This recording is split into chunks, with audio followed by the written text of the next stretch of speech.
जय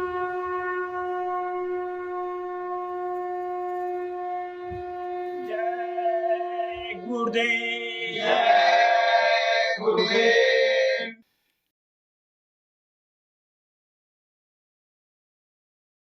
जय गुरुदेव। जय गुरुदेव।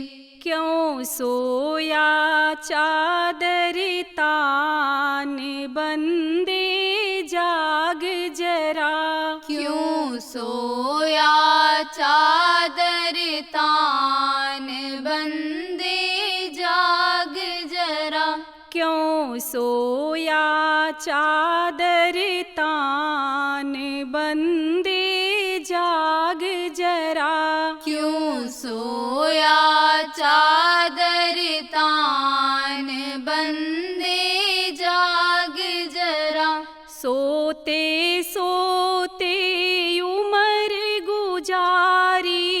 सोते सोते उमर गुजारी।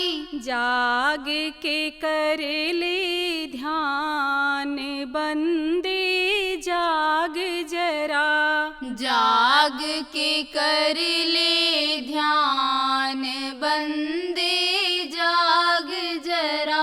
क्यों सोया चादर तान बंदे जाग जरा।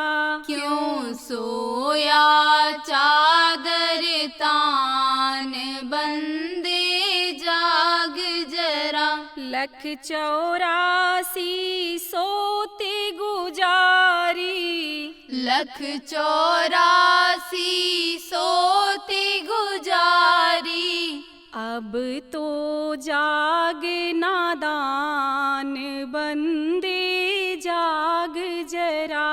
अब तो जाग नादान बंदे जाग जरा। क्यों सोया चादर तान बंदे जाग जरा। क्यों सोया चादर तान बंदे जाग जरा। जगने की बेला में सोया। जगने की बेला में सोया। करता अपनी हानि बंदे जाग जरा। करता अपनी हानि बंदे जाग जरा। क्यों सोया चादर तान बंदे जाग जरा। क्यों सोया चादर तान बंदे जाग जरा। नींद निशानी मौत की बंदे। नींद निशानी मौत की बंदे। कहते संत सुजान बंदे जाग जरा। कहते संत सुजान बंदे जाग जरा। क्यों सोया चादर तान बंदे जाग जरा। क्यों सोया चादर तान बंदे जाग जरा। जाग जाग रे जाग तू प्राणी। जाग जाग रे जाग तू प्राणी। अपना धर्म पहचान बंदे जाग जरा। अपना धर्म पहचान बंदे जाग जरा। क्यों सोया चादर तान बंदे जाग जरा। क्यों सोया चादर तान बंदे जाग जरा।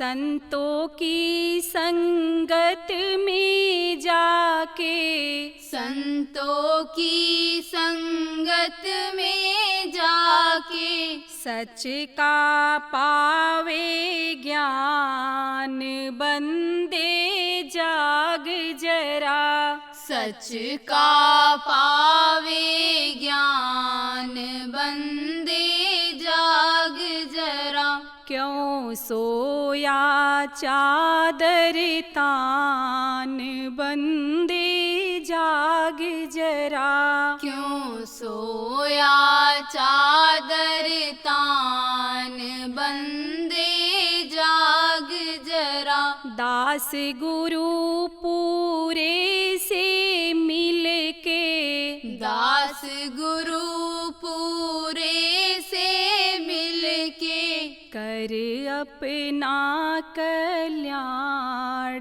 बंदे जाग जरा। कर अपना कल्याण बंदे जाग जरा।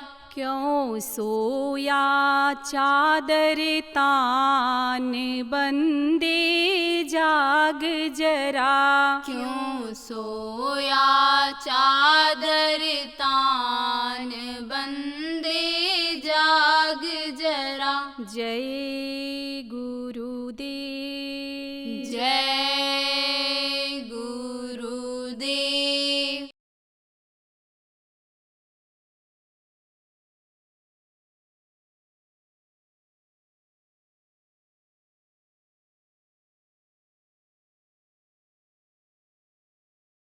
कोटि जन्म जब भटका खाया, तब यह नर्तन दुर्लभ पाया। करोड़ों जन्मों के बाद यह मनुष्य शरीर मिला है और दोबारा फिर ये जल्दी मिलने वाला नहीं है। मनुष्य जन्म फिर मिलने वाला नहीं है। जैसे देखो पेड़ का पत्ता गिर जाता है तो दोबारा फिर बहुत न लागे डार, दोबारा फिर उस डाल में नहीं लगता है, ऐसे फिर ये जल्दी मनुष्य शरीर मिलता नहीं है। अब मनुष्य भी अगर पक्षियों का, जानवरों का, कीड़े मकोड़ों का काम करने लग जाए तो मनुष्य रह जाएगा?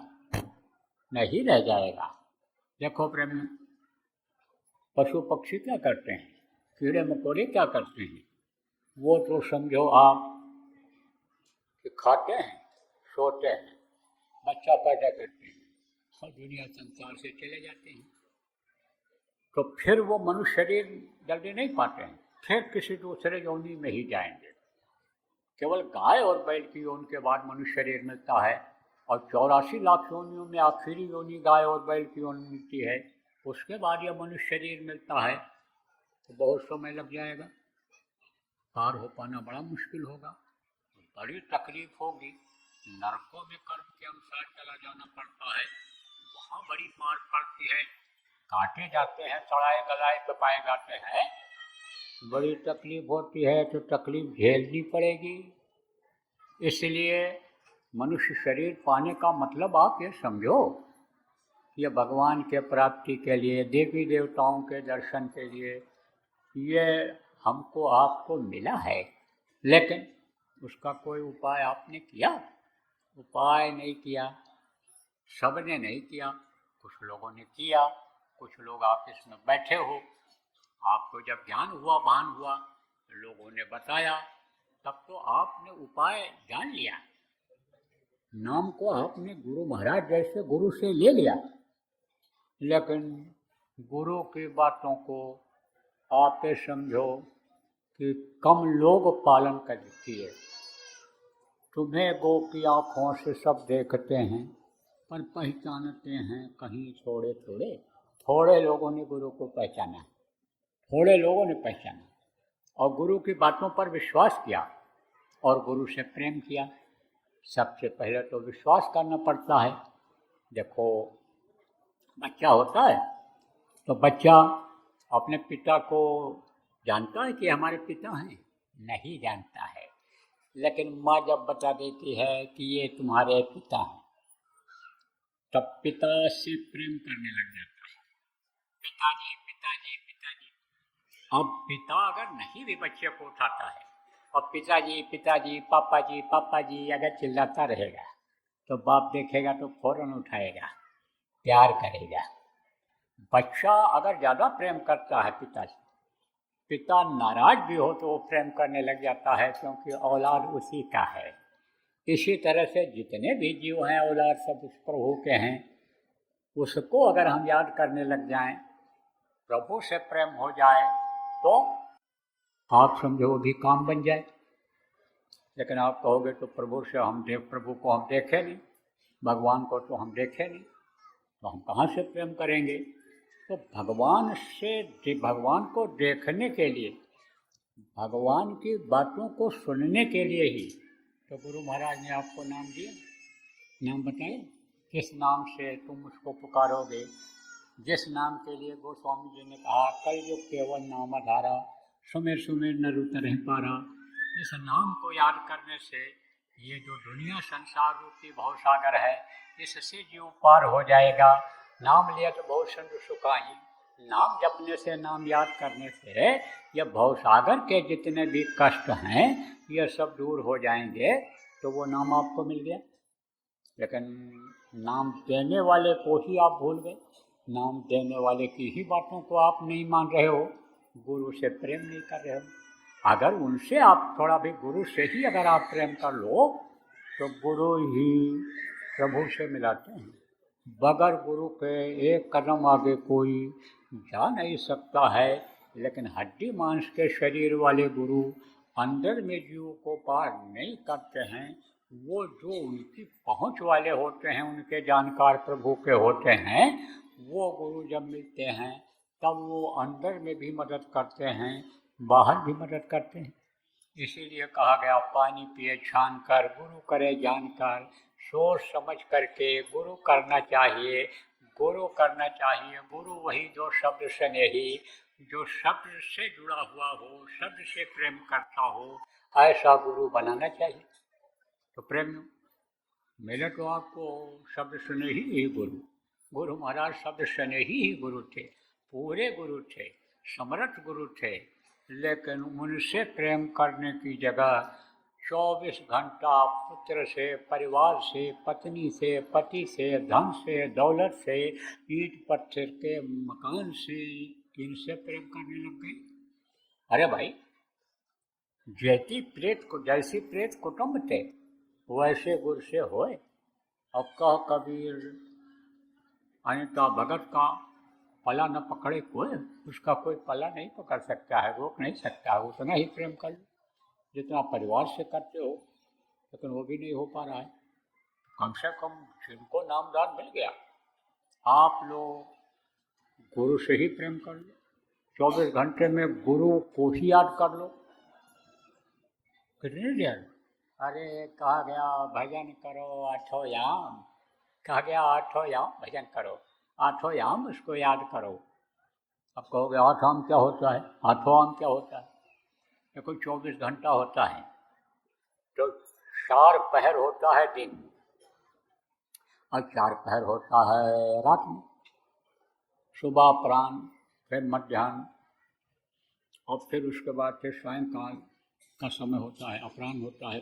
देखो आपको समझा दें, सूरज जब निकलता है तब वो जो समय होता है वो पहला समय होता है दिन का, और दूसरा जो होता है जब धूप एकदम सिर पर लगती है वो समय होता है। तो आप ये समझो कि जैसे ऐसे हाथ नीचे किया रहो, तो अब हाथ नीचे है तो समझ लो ये शुरुआत हुआ। और उसके बाद में जब ऐसे हाथ आपने किया, इस तरह से किया, तो समझ लो कि सिर पर सूरज लग रहा है। और फिर उसके बाद में आपने फिर ऐसे हाथ कर लिया इस तरह से, तो समझ लो कि ये जो न्यून कोण जिसको बच्चों कहते हो जब बना, तो समझ लो कि ये अपराह्न हो गया। ये 4-5 बजे तक का समय होता है, सूरज डूबने से पहले तक का तो समय होता है। सायंकाल होता है सूरज डूबने का समय। ऐसे ही रात में भी समय होते हैं। तो ये जो 3-3 घंटे का होता है, पहर होता है, उसको पहर कहते हैं, 8 याम कहते हैं। पहर माने समय होता है। तो कहा गया कि 8 याम याद करते रहो उनको। लेकिन 8 याम न याद कर पाओ तो कम से कम बीच बीच में ही अगर याद कर लिया करो। जितना अपने शरीर के लिए कर रहे हो, आप समझो परिवार के लिए, मान सम्मान इज्जत के लिए कर रहे हो, उसका कुछ ही हिस्सा अगर आप गुरु के लिए करो तो समझेंगे गुरु कि भाई हमारे लिए भी कुछ कर रहा है, हमको याद कर रहा है, तो गुरु दया करेंगे कि नहीं करेंगे। बगैर गुरु के दया के तो कोई एक कदम आगे नहीं बढ़ सकता है। माता पिता को भी इसीलिए गुरु बताया गया कि पैदा होते ही दूध पीना सिखाती है। बच्चा जब पैदा होता है दूध पीना तक नहीं जानता है, तो माँ क्या करती है, उसके मुंह में स्तन डाल देती है। अब बच्चे के मुंह में जब कोई चीज़ जाए, अरे आपके मुंह में अगर कोई चीज़ चला जाए, कंकड़ पत्थर तिनका, तो इसे जीभ से ढकेल के बाहर निकालते हो। इसी तरह से बच्चे के मुंह में जब वो अनजान चीज़ जाती है तब उसको दबाता है, वो बाहर निकालता है, तो उसमें से दूध निकलता है और दूध अच्छा लगता है। माँ का दूध अमृत की तरह से होता है। माँ के पेट में जब बच्चा रहता है तब उसकी परवरिश कैसे होती है, वो जो शब्द रूपी अमृत उसको मिलता है, उससे वो जिंदा रहता है। तो वो जो माँ का दूध होता है अमृत तुल्य होता है। देखो बच्चियों, जो है स्तनपान कराया करो। अब आजकल तो कहते हैं स्तनपान कराएंगे तो मालूम नहीं पड़ेगा कि, मालूम पड़ जाएगा कि इसके बच्चे हैं। तो आप ये समझो, ये नहीं सोचना चाहिए। औलाद को आगे बढ़ाने के लिए, औलाद की तरक्की के लिए यानी ये दूध पिलाना ज़रूरी होता है। तो स्तनपान जो बच्चे करते हैं वो ज़्यादा पौष्टिक चीज़ पाते हैं, उनका शरीर भी मजबूत रहता है, हड्डियाँ भी मजबूत रहती हैं। नसों में उससे जो खून जाता है उससे नसें भी बहुत समय तक काम करती हैं। लेकिन ये जो बनावटी दूध जाता है, ये जो गाय भैंस का दूध जाता है, वो आप ये समझ लो कि उसी तरह का बुद्धि कर देता है, उसी तरह की आदत बना देता है। कुछ है ना, एक सूरदास, तो सूरदास को रखा हुआ था किसने, राजा ने, क्योंकि सूरदास को बड़ा अनुभव था, बहुत चीज़ों का अनुभव था। ये बताया ना कि इसको अंतर का जिसको अनुभव हो जाता है, तो सारी चीज़ें दुनिया के तो वहीं से बनाई गई, तो वो अनुभवशील व्यक्ति हो जाता है। तो सूरदास ने एक दिन कहा था राजा से कि आपको कोई नया काम करने को होगा तो राजन हमसे पूछ लिया करना। तो राजगुरु हुआ करते थे और राजगुरु के आदेश से जब राजा लोग काम करते थे, पूछ करके करते थे, तो उनको उसमें कामयाबी मिल जाती थी।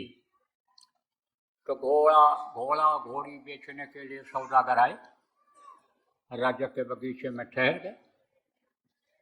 तो लोग गए देखने, बड़ी तारीफ की, मंत्रियों तक बात पहुंची, तो मंत्री लोग भी गए देखे, बहुत अच्छे अच्छे घोड़े घोड़ियाँ थीं। आए बोले राजा साहब, महाराज साहब आप भी चलिए खरीद लीजिए, घोड़े बहुत अच्छे हैं। तो गए, तो राजा को भी घोड़सवारी का शौक था, अस्तबल थे राजा के, कई घोड़े थे। तो राजा ने देखा, तो राजा को एक घोड़ी पसंद आई, एक घोड़ी पसंद आई। तो अब उन्होंने कहा भाई खरीदने से पहले सूरदास से पूछ लिया जाए। तो सूरदास को बुलाया गया। सूरदास बोले हम देख तो सकते नहीं हैं, लेकिन को आप छुआ दो घोड़ी को तो हम बता देंगे। तो वो ले गए, आदमी उनको पहुंचा दिया। पीछे से पूछ की तरफ से छूते हुए आए और जब कान के पास पहुंचे, कान को ऐसे देखे और कान पकड़े, तब बोले राजन कान पकड़ लो इसको लेने के लिए, अपना कान पकड़ लो, इस घोड़ी को कभी लेना मत। बोले क्यों? बोले जानलेवा घोड़ी है। जानलेवा? जानलेवा क्या? बोले आपकी जान ले लेगी। तो राजा बोले कैसे सूरदास बताओ, जान कैसे ले लेगी? बोले ये खूब तेज चलेगी, बहुत अच्छा चलेगी, दौड़ेगी, लेकिन जब थक जाएगी, गर्मी जब इसके बदन में आएगा और जहाँ कहीं भी पानी देखेगी आपको लेकर के उसमें डूब जाएगी, कूद पड़ेगी, और ये तो तैर कर आगे हो जाएगी, आप नीचे गिर जाओगे, डूब जाओगे, खत्म हो जाओगे। तो स्पष्ट कहने में तो उनको कोई डर था। जिसके पास आध्यात्मिक शक्ति होती है, उसका रखवाला वो मालिक होता है, तो आदमी से वो क्यों डरेगा, राजा से क्यों डरेगा। राजा जिससे मांगता था उसको सूरदास का मिल रखा था, सूरदास को ज़्यादा दे रखा था ऊपर वाले ने, राजा जिससे मांगता था, तो वो क्यों डरते। सूरदास ने कहा जानलेवा हो जाएगी, इसको मत खरीदना। अब वो व्यापारी बिगड़ा, ऐसे कैसे हो सकता है। व्यापारी ने सोचा पैसा अच्छा मिल जाएगा, तो आगे भड़का दे रहा है था, तो कहा कि ये साबित करना पड़ेगा, उसको साबित करना पड़ेगा। जब पूछा राजा ने कि भाई सूरदास किस आधार पर आप कह रहे हो, कैसे कह रहे हो कि ये पानी में डूब जाएगी। बोले इसने भैंस का दूध पिया है, भैंस का। बोले भैंस का दूध कैसे ये पिएगी। तो बोले आप पता लगा लो। पता लगाया गया राजा का मामला कि ये पैदा कहाँ हुई थी, पली कहाँ थी घोड़ी, कैसे ये इसके पास पहुंची। कुछ ही दिनों में सब पता लगा लिया गया। उसी से पूछा तुमने कहाँ खरीदा था, उससे पूछवा लिया तुमने कहाँ से खरीदा था, सब पता लग गया। तो पता इसी बात का लगा कि जो आदमी भैंस पाले हुए था वही घोड़ी भी पाले हुए था। तो जब बच्चा दिया उसने घोड़ी ने, तो कुछ ही दिन में वो मर गई। समय आ गया, कुछ जानवर इस तरह के बना दिए गए। जैसे बिच्छू है ना, बिच्छू एक बार में 100 बच्चा देती है, लेकिन 100 से इतना प्रेम करती है कि हमेशा उसको अपने पीठ पर बैठाए रहती है, और वही बच्चे उसके जानलेवा हो जाते हैं। कैसे बच्चे जानलेवा हो जाते हैं, उनको वो उतारती नहीं है, और बच्चे बड़े होते हैं तो उनको भूख लगती है, तो उसी का पीठ का मांस और वो खाल सब खा जाते हैं बच्चे। भाई वो सब बच्चे खा जाते हैं। तो एक बार बच्चा देने के बाद कहा बिच्छू दोबारा बच्चा नहीं देती है। अरे जान नहीं रहेगा, मर जाएगी तो कहाँ से बच्चा देगी। इसीलिए कबीर साहब ने उदाहरण देकर समझाया कि कबीर गुरु की भगत बिन बेटी बिच्छू हो, जन्म देते ही वंश को अपना जीवन खोए, मर जाती है। तो कुछ ऐसे जानवर और इस तरह के होते भी हैं, तो ऐसे होते हैं, वो बनाए गए इस तरह के। आप समझो एक एक बार 100 बिच्छू अगर जन्म बच्चा देती है और ना मरे, तो आप ये समझो कि 2-2, 3-3 महीने में, 4 महीने में बच्चे होने लग जाते हैं। जैसे कुत्ता बिल्ली इनके बच्चे 3 महीने में, मांसाहारी जानवरों के बच्चे 3 महीने 4 महीने में पैदा हो जाते हैं। तो पता चला बिच्छू ही बिच्छू दुनिया में हो गए। तो उसने इस तरह से सिस्टम बना दिया। तो कुछ तो बना हुआ सिस्टम है, और कुछ ऐसा भी है कि संयोग पड़ता है, उम्र पूरी हो जाती है, योनि भोगने का समय पूरा हो जाता है, तो शरीर छोड़ जाता है। तो मर गई वो घोड़ी, मर गई बच्चा दे करके। और ये घोड़ी जो हो गई थी उस समय बहुत छोटी थी। तो जिसने पाल रखा था घोड़ी को, उसके यहाँ भैंसें भी थी, तो इसको भैंसों का दूध पिलाने लग गया, भैंस का पिलाने लग गया। किसको? इसी घोड़ी को। तो उसका रक्त आ गया उसके शरीर के अंदर में, उसी का बना रक्त। और भैंस को भी जब गर्मी लगती है तो पानी में कूदती है, कीचड़ में ही वो अपनी गर्मी को ठंड करने लग जाती है, ठंडा करने लग जाती है। तो ये तो कहानी लंबी है। तोल ताल कर हीरा परखूं, राजा परखूं बानी, कान पकड़कर घोड़ी परखूं, ताल ढाल से रानी, आपको सुनाया गया है पहले जो आप लोग हो। लेकिन मोटी बात ये समझो कि रक्त का असर होता है, दूध का असर होता है, अन्न का असर होता है। तो बच्चों स्तनपान बच्चों को कराना चाहिए। तो देखो समय निकला चला जा रहा है। मोटी बात आपको बता रहा था आपको, मोटी मोटी बातें बताऊंगा। मोटी बात आप ये समझो कि गुरु की जरूरत पैदा होते ही पड़ती है। पढ़ाई लिखाई के लिए चाहे कोई काम धंधा सीखने के लिए हो, चाहे दुनिया की जानकारी के लिए हो, उसके लिए गुरु की जरूरत पड़ती है। इसीलिए देखो ये व्यवस्था बना दी गई, ये वर्ण व्यवस्था बना दी गई। इसीलिए बनाया गया कि जाते थे विद्यार्थी कहाँ, गुरुकुल में, स्कूल में पढ़ने के लिए जाते थे। फिर उसके बाद वहाँ से आते थे, फिर शादी ब्याह होता था, फिर बच्चे पैदा करते थे, नौकरी काम करते थे। और जब बुढ़ापा आती थी तो भगवान के भजन में 24 घंटा के लिए लोग लग जाते थे। इसीलिए तो वर्ण व्यवस्था बनाई गई थी। आज भी जरूरी। आपको उदाहरण देकर समझाऊं, जो बच्चे घर में ही पढ़ते हैं वो अनुशासित नहीं रह पाते हैं। वो तो टट्टी करने भी चले गए, पेशाब करने भी चले गए। ट्यूशन पढ़ाने वाला भी सोचता है ज़्यादा टाइट करूँगा तो हमको वो ये तनख्वाह नहीं देंगे, छुड़वा देंगे। लेकिन स्कूलों में जाने वाले बच्चे अनुशासित रहते हैं, समय से पहुंचना, समय से सब काम करना सीख जाते हैं। किस तरह से गुरुजनों का आदर करना चाहिए, किस तरह से यानी विद्यार्थियों से व्यवहार करना चाहिए, किस तरह से क्या करना चाहिए, अच्छे स्कूलों में सारी बातें सीख जाते हैं। अब जब से ये व्यवस्था बिगड़ रही है तब से वो बच्चे बिगड़ भी जाते हैं। लेकिन जो घर पर बैठ कर के पढ़ाई कर लेते हैं उनको सामाजिक ज्ञान नहीं हो पाता है, इसीलिए सारी व्यवस्थाएं बना दी गई। देखो प्रैक्टिकल अगर कोई न करे तो किताब में पढ़ता रहे, कर पाएगा? नहीं कर पाएगा। प्रैक्टिकल नॉलेज जिसको कहते हैं वो ज़्यादा ज़रूरी होता है।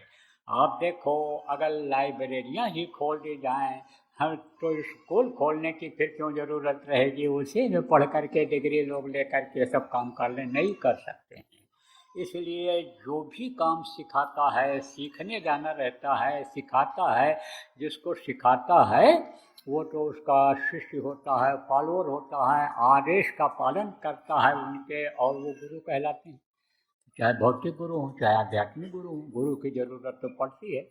अब आप पहली बार जो आए हो कहोगे भाई भौतिक गुरु किसको कहते हैं, आध्यात्मिक गुरु किसको कहते हैं? देखो कोई भी विद्या कोई पढ़ावे, चाहे मराठी पढ़ावे, चाहे हिंदी पढ़ावे, चाहे अंग्रेजी पढ़ावे, चाहे कोई लोहे का काम सिखावे, लकड़ी का काम सिखावे, सोना चांदी का काम सिखावे, कोई भी काम सिखावे तो वो गुरु होता है, वो है भौतिक गुरु।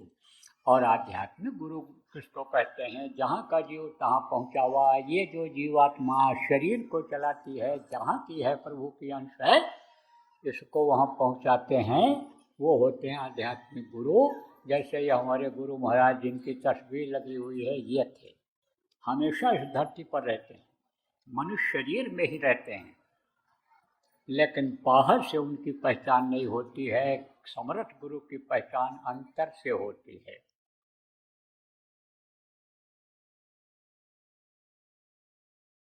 छोटे बच्चों की आदत डालो, किस चीज़ की आदत डालो? ध्यान भजन की नहीं करेंगे, नामदान वो सुन के भी जाएंगे तो वो याद तो कर लेंगे लेकिन करेंगे नहीं।